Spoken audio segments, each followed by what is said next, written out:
Hello students, welcome to the channel Unacademy Class 7th. This is the platform where your all queries get answered at just a click. And इसी के साथ ही as we all educators know that how much you students fear exams, isn't it? And so to fight that we have brought to you a very interesting series named Propel, जो कि launched है like from 21st September to 30th September in the evening 5 PM to 8 PM। यहाँ पर आपके सारे educators one by one आएंगे and they will revise your subjects with you. और इसी के साथ if you have any problem और any doubts that you want to clarify, you can get that done on the very next day in the doubt sessions. So definitely participate in it and just clarify your doubts and just be confident for your next exams. ठीक है? Okay, इसी के साथ अपन अपने topic की तरफ बढ़ते हैं। A shirt in the market, a very interesting topic, right? In the previous video we got to know like how a final product reaches the market, और वो कैसे होता है? Through a chain basically. Firstly from producer, then to wholesaler, then retailer, and finally to the consumer or the customer. Okay, this remembers me that I asked you a question like what is the difference between a customer or a consumer, and I am very happy to get the replies from some of the students, and Renu, Asmit and Anvid, good beta, you answered correctly. Customer वो होता है जो कि खरीदता है ना, who buys the product, whereas a consumer is a person who consumes the product, meaning thereby like your mother has purchased apples from the market, so she is the customer, right? And the moment you eat that apple, you will become the consumer for that product, right? So this is the difference. Okay, last हम जो हमारा last class थी उसमें हमने एक hypothetical example लिया था cotton shirt का, right? And we were looking at its process like how a cotton shirt is manufactured basically, right? So we have cultivated the cotton crop and also like made its cotton base, yes और उसके बाद का process हमें देखना था। तो इस video में we are going to look at the process how a cotton cloth is made, है ना, एंड फाइनली कैसे एक शर्ट मार्केट में आती है। ठीक है, ओके, इसी के साथ अपन आगे बढ़ते हैं। Okay, before I move further, let me tell you about myself. My name is Kanchan Soni and I am an educator for you on this channel, Unacademy Class 7 for the subject Social Science, and right now I am teaching you one of the topics of economics, है ना, of your syllabus. ठीक है, if you can see like there is a code mentioned over there, KAN10. What is it? Like I'm very happy to tell you one more good news that soon we all educators of Unacademy Class 7 are going to launch their plus classes. ठीक है, अब plus classes क्या है? These are some special classes where we educators will be there with you and we will be able to give you personal attention, and इसी के साथ आपके सारे doubts सब क्लैरिफाई होंगे और हम हमारे कॉन्सेप्ट्स को भी और अच्छे से देखेंगे। And these are basically live classes where you and we will be there and there will be a kind of personal attention from we educators to all you students. ठीक है, तो जैसे ही क्लासेस लॉन्च होती हैं जल्दी से subscription लीजिए, use the code KAN10 and you will get benefits. Okay, चलो इसी के साथ अब आगे बढ़ते हैं। हमने लास्ट इसी स्लाइड पे छोड़ा था, remember what will happen after cultivation of cotton. अब हमने कॉटन को कल्टीवेट कर दिया, अब क्या होगा? ठीक है, अब यहाँ पर हम थोड़ा सा बैक में चलते हैं, एक बार हम ये देखते हैं। अभी हम उसी सिचुएशन में हैं लाइक कि हमने कॉटन का जो प्लांट है उसको ग्रो कर दिया है, ठीक है, अच्छे से। इसके बाद क्या होता है, जो ये प्रोसेस स्टार्ट हुआ, सबसे पहले there is this is term defoliation. Defoliation का क्या मतलब, हिंदी में अगर समझें तो पतझड़, ठीक है। लेकिन ये पतझड़ कैसे हो रहा है? थ्रू सम केमिकल एजेंट, ठीक है। कुछ एक्स्ट्रा मैन मेड एफर्ट्स के थ्रू डिफॉलिएशन कराया जाता है, लाइक कुछ भी केमिकल एंड ऑल को छिड़काव करके जल्दी से वो जो कॉटन बॉल्स होती हैं उनको रिमूव कराया जाता है, ठीक है। तो defoliation is a process of removing the leaves from the cotton plants, ठीक है। लीव्स भी निकलती है ना, उनको रिमूव कर देने का प्रोसेस जो होता है वो डिफॉलिएशन कहलाता है, ठीक है। ओके, इसके बाद देखें, अब now you can imagine the thing, imagine there is a land of cotton plants in front of you, ठीक है। अब वो अच्छे से ग्रो किए हुए हैं एंड अब आप क्या कर रहे हो, उसमें डिफॉलिएट करा रहे हो। इसका मतलब उसकी जो लीव्स हैं प्लांट्स की वो नीचे जड़ चुकी हैं, झड़ गई हैं वो, ठीक है, रिमूव हो गई हैं with the process of defoliation. Okay, moving further, अब क्या होगा? Machine harvesting. इसका क्या मतलब?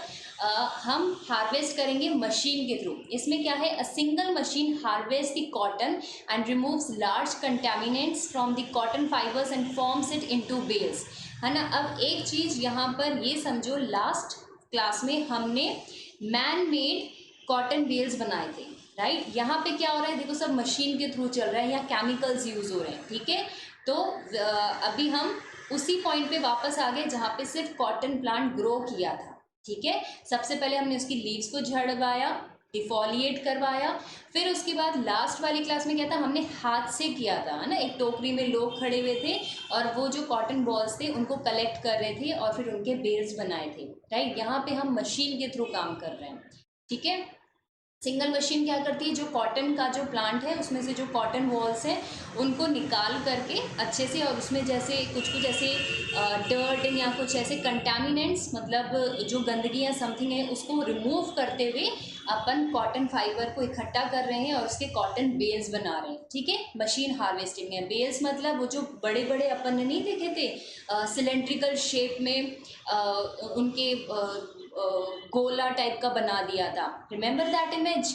यस, वो जो होते हैं these are called as bales, ठीक है। आपने घर में भी देखा होगा कि कभी कभी ऐसे कपड़ों का ढेर सा लग जाता है, ठीक है। तो कॉटन का भी जो अपना कॉटन प्लांट है उसमें जो कॉटन थी उसको, उसका बहुत सारा ढेर बना के उसको एक प्रॉपर पाइलिंग कर दिया, है ना। और उसका एक उसका इकट्ठा करके एक बॉल टाइप का बना दिया, that is called as bales, ठीक है। तो ये मशीन हार्वेस्टिंग कर दी अपन ने। अब अपन ने नेक्स्ट क्या किया? सेपरेट किया। सेपरेट किया मतलब अभी तो क्या है, वो कॉटन बॉल्स है। पहले की चीज़ में क्या किया? जो अपना प्लांट था उसमें से हमने लीव्स गिराए, फिर जो कॉटन बॉल्स थे हमने वो हटाए। अब देखो हम क्या कर रहे हैं, cotton gin separates cotton seeds from bolls and remove dirt और ट्रैश। हार्वेस्टिंग में भी जो थोड़ी बहुत डर्ट थी उसको हटाई थी। अब वो जो कॉटन बॉल है वो कैसा था? अंदर सीड होता है और उसके ऊपर कॉटन होती है, राइट। तो इसमें क्या है, जो कॉटन जिन क्या करता है? सेपरेट करता है कॉटन सीड्स को फ्रॉम बॉल्स। जो उसके आसपास रुई होती है उसको सीड में से रिमूव करता है और फिर से जो कुछ डर्ट या ट्रैश है उसको भी रिमूव करता है। Cotton gin it's a kind of again machine type की थिंग, ठीक है, जो कि क्या करती है? सीड में से बॉल्स को रिमूव करती है और साथ में कुछ अगर गंदगी भी है तो उसको भी रिमूव करती है, ठीक है। ओके, अब देखो नेक्स्ट क्या हो रहा है। अब अपन ने देखो, ध्यान दो, अब ना कॉटन बिल्कुल ही अलग हो गई है, लीव्स अलग हो गई, सीड्स अलग हो गए, है ना। थोड़ी बहुत जो गंदगी थी वो भी अलग हो गई। अब बिल्कुल हमारे पास कॉटन बच गई है, राइट। तो जो कॉटन है is transferred to a textile production facility. अब हम इसको ट्रांसफर कर रहे हैं, ठीक है। तभी देखो ट्रक बना हुआ है और जो ये कॉटन की जो ढेर बन गई एक्सक्लूसिव कॉटन, उसको हम क्या कर रहे हैं, जहाँ पे कपड़ा बनाया जा सकता है उस तरफ उसको लेके जा रहे हैं। अब हम उस मशीन की तरफ आगे बढ़ रहे हैं, ठीक है। ओके, अब क्या हुआ, जो कॉटन का ढेर हमारे पास आ गया, कार्डिंग होगी उसकी। कार्डिंग मतलब it is a process of forming cotton fibres into long strands. आपने वो देखा है जैसे चरखे में ऐसे गोल गोल घुमाते हैं, राइट। तो उसी को ही मशीन फॉर्म में, देखो उसी को ही मशीन फॉर्म में के थ्रू हम क्या करेंगे? कार्डिंग करेंगे। जो वो कॉटन है उस इस प्रोसेस के थ्रू, कार्डिंग के थ्रू, जो कॉटन फाइबर आ गया, कॉटन फाइबर जो हमने इकट्ठा कर लिया था उसको अब लॉन्ग लॉन्ग स्ट्रैंड्स मतलब धागे बनाए जाएंगे उसके, ठीक है। उसके अब हमने धागे बना दिए, ठीक है। तो अभी तक प्रोसेस समझ में आया। प्लांट खड़ा हो गया था फार्मिंग के थ्रू, सबसे पहले डिफोलिएट करवा के उसकी लीव्स हटवाई, फिर उसके बाद मशीन हार्वेस्टिंग के थ्रू जो उसकी कॉटन बॉल्स थी वो हटवाई, है ना। उसके बाद फिर हमारा थर्ड प्रोसेस में हमने क्या किया, जो कि क्या था? Separating, right. उसमें से हमने जो सीड में से हमने कॉटन को रिमूव करवाया, ठीक है। फिर जो कॉटन का अपने पास ढेर इकट्ठा हो गया उसको अब हम ट्रांसफ़र करवा रहे हैं आगे। अब ये मशीन जहाँ पर थी वहाँ पर ट्रांसफ़र हो गया, वहाँ पे हमने किया सबसे पहले कार्डिंग। कार्डिंग मीन्स हमने उस कॉटन जो हमारे पास एक ढेर के फॉर्म में थी उसके लॉन्ग स्ट्रैंड्स या उसके लॉन्ग लॉन्ग धागे बनाए, ठीक है। अगर आप किसी भी कपड़े को ध्यान से देखोगे ना तो एक्सक्यूज़ मी, तो वो कुछ नहीं होता, it's a weaving of various strands या धागे टुगेदर। जैसे वुलन में क्या होता है, जैसे अगर मम्मी को आपने निटिंग करते देखा हो तो वो क्या करती हैं, जो वूल का जो स्ट्रैंड होता है ना उसी को ही आपस में बुनती जाती है, निट करती जाती हैं, और एक बहुत प्यारा सा स्वेटर या कोई भी वुलन प्रोडक्ट बनकर तैयार हो जाता है, राइट। तो यही चीज़ जो हमारे बाकी कपड़े होते हैं उनके साथ भी रहती है, ठीक है। तो कार्डिंग समझ में आ गया। अब लॉन्ग स्ट्रैंड्स बन चुके हैं, अब देखते हैं कि क्या होता है। अब लॉन्ग स्ट्रैंड्स बन गए, अब क्या हो जाएगा, अगर उन लॉन्ग स्ट्रैंड्स को ऐसे ही रख दोगे तो उलझ जाएंगे, इजंट इट। आपने अपनी वायर्स या अगर कभी पतंग उड़ाई हो तो मांझे को देखा है, मांझा ऐसे अगर बिखरा और ऐसे ही बड़ा ऐसे लंबा सा अगर हम ऐसे ही छत पे बिखेर दें तो वो उलझ जाएगा, राइट। उसके लिए हम क्या करते हैं, हमारे पास एक चरखा होता है जिसमें कि हम उसको स्पिन कर देते हैं धागे को, राइट। तो सेम थिंग अब यहाँ पर भी होती है, लेकिन बहुत बड़ी मशीन्स के थ्रू होती है। अब क्या होगा, जो ये लॉन्ग स्ट्रैंड्स बने इनको स्पिन करते करते करते हम इनके यान बनाना स्टार्ट कर देंगे। यान मतलब वो जो ढेर होता है, जैसे चरखे में अपन क्या करते हैं, उस धागे को लपेट लेते हैं, या फिर जैसे आपके पास घर में धागे होते हैं ना, तो वो भी किस पे होते हैं, एक जो एक कार्डबोर्ड का बीच में गत्ता टाइप का होता है उसके आसपास वो लपेटा हुआ होता है, राइट। तो उस धागे को लपेटते लपेटते यान बना दिए जाते हैं, ठीक है। अब इसके बाद क्या होगा, डाइंग। अब देखो ये सब तो एक ही कलर के होंगे, सब वाइट कलर के ही होंगे, ऐसा तो नहीं है कि कॉटन अलग अलग कलरफुल कलर्स में उगती है ना, इट्स नॉट लाइक दिस। तो डाइंग मतलब उसकी कलरिंग होगी, अलग अलग स्ट्रैंड्स जो हमने वो यान बनाए उनको कलर किया जाएगा डिफरेंट कलर्स में, ठीक है। This cotton yarn may then be subjected to a variety of chemical treatments and may be dyed, ठीक है। अब इनको अलग अलग ट्रीटमेंट करते हुए इनको कलर किया जाएगा बेसिकली, ठीक है। तो अब देखो हमारा जो कॉटन का स्ट्रैंड है वो फाइनली लास्ट की तरफ जा रहा है, ठीक है।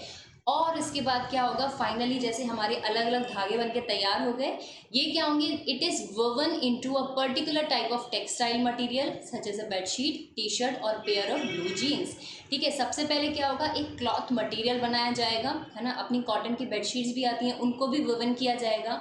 अगर आप इस यहाँ पर देखो, see these are red colour के स्टैंड से, है ना, जो कि कैसे क्रिस क्रॉस हो रखे हैं, राइट। और ये सब जब मिलकर साथ में क्या बनाते हैं, क्लॉथ मटेरियल बना देते हैं, ठीक है। और बाद में जाकर के यही क्लॉथ मटेरियल जो होता है वो उससे क्या होता है, हमारा फाइनल प्रोडक्ट आता है, may be a T shirt, may be a shirt और एनी काइंड ऑफ ड्रेस, ठीक है। So these are basically 8 processes कि जिससे कि हमारा फाइनल प्रोडक्ट बनकर तैयार होता है, ठीक है। इस यहाँ पर हमने बेसिकली किस चीज़ पे ध्यान दिया कि एक फाइनल प्रोडक्ट बनकर कैसे तैयार हो रहा है ना। पिछली क्लास में हमने देखा था कि जो हमारा प्रोडक्ट है उसका सोर्स क्या था, फार्मिंग, ठीक है। फार्मर ने प्लांट उगा दिए थे। अभी हमने देखा कि उसका प्रोसेस क्या है कि एक फाइनल प्रोडक्ट बनकर तैयार कैसे हुआ। अब जो इसके बाद नेक्स्ट क्लास होगी उसमें हम देखेंगे कि कौन कौन से इंडिविजुअल्स हैं जो हर एक स्टेज पे इन्वॉल्व होंगे और उनकी कॉस्टिंग क्या रहेगी, ठीक है। अभी के लिए एक बार अपन फिर से प्रोसेस रिवाइज करते हैं, राइट। लास्ट क्लास में हमने फार्मिंग की थी कॉटन प्लांट की, इसमें हमने प्रोसेस देखा। पहले हमने क्या देखा, डिफॉलिएशन, जिसमें हमने लीव्स हटा दी। फिर हमने देखा मशीन हार्वेस्टिंग, जिसमें कि जो कॉटन बॉल्स थे उनको हटा दिया, ठीक है। उसके बाद फिर हमने सेपरेट किया, सेपरेट मतलब जो सीड था, सीड के ऊपर जो रुई थी उसको हटा के एक ढेर बना दिया। फिर 4th पॉइंट में हमने ट्रांसफ़र किया। अब हमारे पास कॉटन बनकर तैयार हो गई थी तो हमने उसे ट्रांसफ़र किया जहाँ पे फैक्ट्री में, जहाँ पे कि मशीन्स अवेलेबल थी। उसके बाद सबसे पहले हमने क्या किया, कार्डिंग किया। कार्डिंग मतलब जो वो रुई का ढेर मिला था हमें, हमने उसके लॉन्ग स्ट्रैंड्स बनाए, ठीक है। अब वो लॉन्ग स्ट्रैंड्स आपस में उलझे नहीं तो हमने उनकी स्पिनिंग की, स्पिनिंग करके हमने यान बनाया, ठीक है, YARN, यान बनाया, स्पिन किया। अब हमारे पास सब एक ही कलर के कॉटन के यार्न्स आ गए, तो अब उनको कलर करने के लिए हमने उन्हें डिफरेंट डिफरेंट केमिकल प्रोसेस में डाला।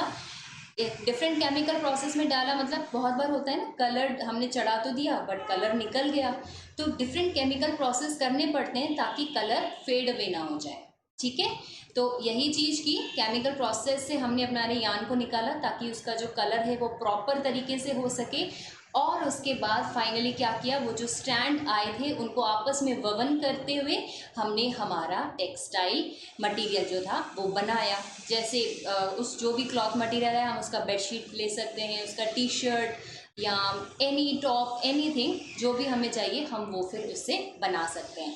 ठीक है, तो यहाँ तक समझ में आई थिंक आपको आ गया हो गया। Still if you can not understand the process, you can definitely ask me in the comment section. और इसके बाद जो नेक्स्ट क्लास होगी हम उसमें ये देखेंगे कि कैसे हर एक स्टेज पे कौन कौन से लोग यहाँ पे इन्वॉल्व होते हैं, and then finally how the price for the final product is decided. ठीक है, and here I say thank you everyone. I know this is the small class for you, but क्योंकि आप जानते ही हो आजकल हमारी प्रोपेल सीरीज चल रही है, तो नो डाउट हमें वहाँ पर ज़्यादा टाइम डिवोट करना चाहिए। ठीक है, तो these are just for a kind of change to you, ताकि आप अपने सिलेबस से भी दूर नहीं जाओ और पुराना सिलेबस भी अच्छे से रिवाइज करते रहो। ठीक है, so I say bye bye here and thank you, and again let me remind you that my code is KAN10. Whenever you just subscribe to the plus classes, kindly use this and get many benefits for that. ठीक है, take care, stay home, stay safe and stay healthy. Okay, bye bye.